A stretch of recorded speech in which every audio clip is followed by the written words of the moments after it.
വന്യമൃഗങ്ങൾ നാട്ടിലിറങ്ങുന്നത് തടയാൻ കഴിഞ്ഞില്ലെങ്കിൽ നാടൻ തോക്ക് നിർമ്മിച്ച് മൃഗങ്ങളെ വേട്ടയാടുമെന്ന് അഖിലേന്ത്യാ കിസാൻ സഭയുടെ ദേശീയ വൈസ് പ്രസിഡന്റ് ഇ.പി. ജയരാജൻ പറഞ്ഞു.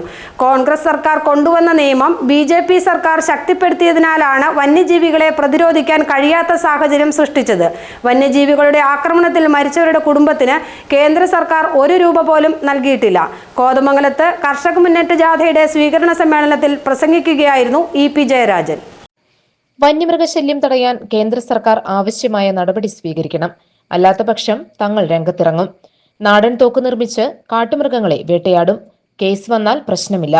കാര്യങ്ങൾ കോടതിയെ ധരിപ്പിക്കും. വേണ്ടിവന്നാൽ ജയിലിൽ പോകും. ഇ.പി. ജയരാജൻ പറഞ്ഞു. കാട്ടുമൃഗങ്ങളെ ഞങ്ങൾ വേട്ടയാടും.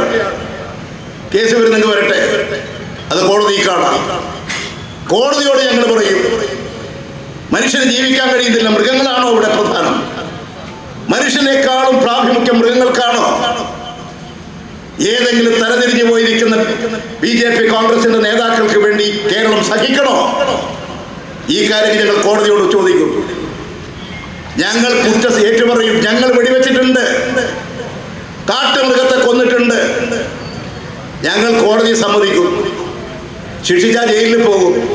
നിയമപരമായി ഈ കാര്യങ്ങളൊന്നും കേന്ദ്ര ഗവൺമെന്റ് നിർവഹിക്കുന്നില്ലെങ്കിൽ ജനങ്ങളോട് പറയും, നല്ല കവണ കല്ല് വെച്ചടിക്കാൻ. അതുപോലെ തന്നെ അമ്പും വില്ലും നാടൻ തോക്ക് നിർമ്മിച്ചുകൊണ്ട് വന്യമൃഗങ്ങളെ വേട്ടയാടൂ. പടക്കം പൊട്ടിച്ച് ആനയെ ഓടിക്കും.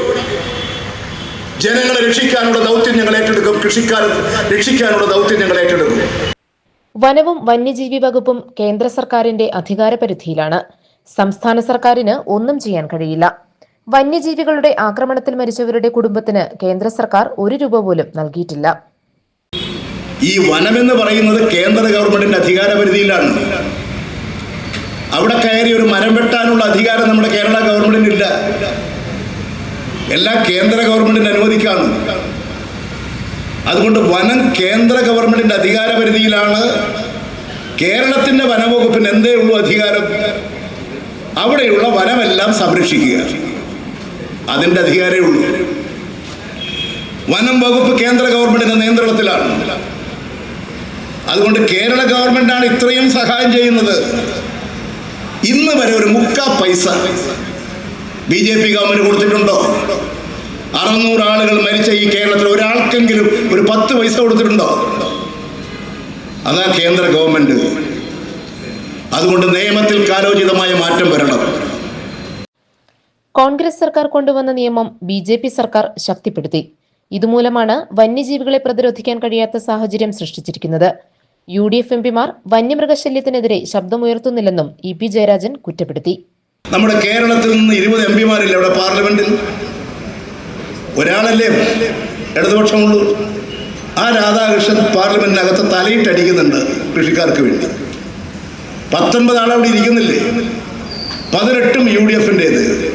19ാമത്തവനെ യു.ഡി.എഫുകാർ വോട്ട് ചെയ്ത്, കോൺഗ്രസ് വോട്ട് ചെയ്ത് ജയിപ്പിച്ച് ബി.ജെ.പിക്ക് ഒരു സീറ്റ് ഉണ്ടാക്കി കൊടുത്തു. നിങ്ങളെല്ലാം 19 പേരും ഒരു സെറ്റല്ലേ? നിങ്ങൾ ആരെങ്കിലും, ഈ 19 എംപിമാർ ആരെങ്കിലും ഒരാൾ ഈ വനമേഖല നേരിടുന്ന പ്രശ്നം, വന്യമൃഗശല്യം, ഇത് അവസാനിപ്പിക്കണം എന്ന് ഇന്ന് വരെ ആവശ്യപ്പെട്ടിട്ടുണ്ടോ? ഒരു സബ്മിഷൻ ഉന്നയിച്ചോ? ഗവൺമെന്റ് മുമ്പാകെ ഒരു നിവേദനം സമർപ്പിച്ചോ? GTV news